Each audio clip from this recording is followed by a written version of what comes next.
All right, this is Matt Wenning at winningstrength.com. Today we're going to attack a kind of a different topic, but I think it's super important, especially since I've been doing a lot of the bioprints on the fire service. We're coming back really low T. So I thought for you guys, especially on YouTube and stuff, there's so much misinformation out there. I'm going to give you what I know. And so doctors say I have low testosterone. What do we do? Well, let's dive into it.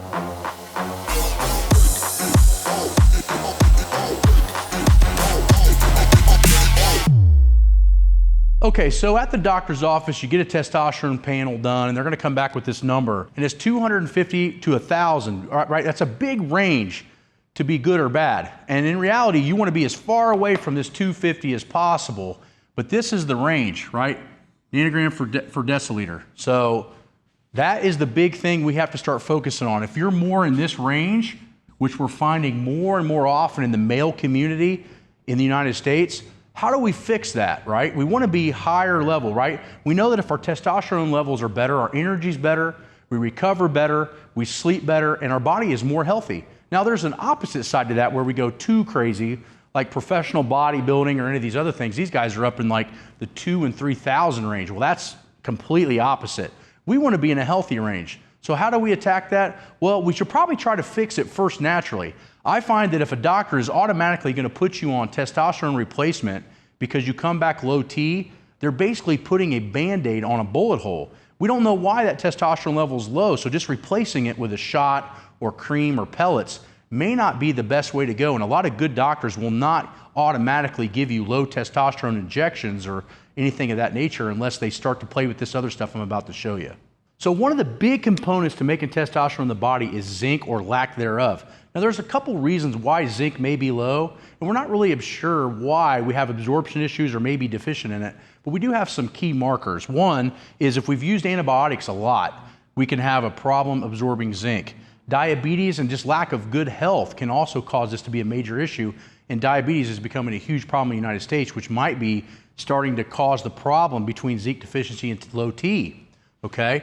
Another thing that we notice is that sometimes processed foods, sleep issues, and alcohol are hurting the absorption of zinc or taking it out of our body, which is causing us to have a slew of issues, one of them having low T. So if you have some of these issues, you're eating processed foods, your sleep's not that great, you're consuming alcohol, which is causing that to be an issue. A lot of us take too many antibiotics for stuff that we could probably fix in a more healthy fashion, but antibiotics is probably a huge issue. And now the amount of people that we have that are diabetic or pre-diabetic is probably at record numbers. So I think this is why we have an issue with zinc, but just a small amount, upwards of 30 milligrams of zinc, has been shown to increase testosterone. So what I would say is if you can take a little bit of extra zinc in the day and up your testosterone level, why wouldn't you?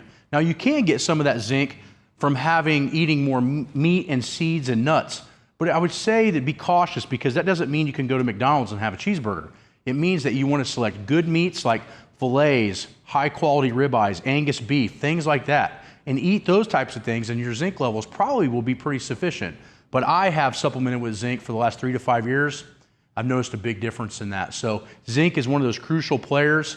And as like I said, anything like zinc or any of these other things I tell you, go to a doctor and have it measured and see if you're deficient in it. And if you are, I would be attacking that before I attack my testosterone level. The other thing that I think is a big factor that we need to really talk about, and I'm a huge fan of trying to get you to understand and not overtrain, although you don't watch the videos about that, is overtraining is a killer of testosterone. Now, I've ran into some pretty interesting endurance studies. Doesn't seem that there's a ton on resistance training. There probably is, I just haven't seen it. But I saw a study that endurance overtraining reduced testosterone by 39%. That is huge. That's nearly half. So if you overtrain in endurance sports, you're going to drop testosterone by 39%.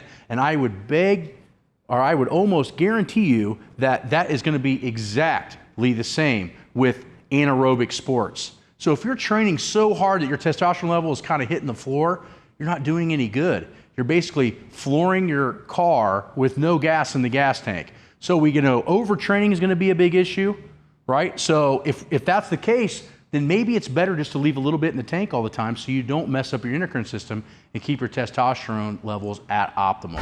So in closing, we have vitamin D, we have zinc, we have sleep and stress, and we also have overtraining. These 4 areas are crucial into keeping your natural testosterone levels high. So in my opinion, before a doctor tells you, hey, we can put you on low T, look at these 4 areas and tell me if you're zinc deficient, if you're vitamin D deficient, if your sleep and stress is messed up, or you possibly could be overtraining. Why not try to fix one of those 4 areas naturally first before you go to that level? The reason I think is if you put something in synthetically, because your body's not doing it naturally, maybe fix the problem first and then see the best result. Once you go to injections and pellets and all that stuff, you kind of want to stay on it forever because it starts to affect your natural bodies to make it. And I think going this route and trying to fix these problems first is probably going to be your best bet. If you want more information on this, I'm actually going to go over more testosterone on the Patreon channel and give you some key insights on what I've seen over the last 25 years and how these things can be great helpers and great hurters.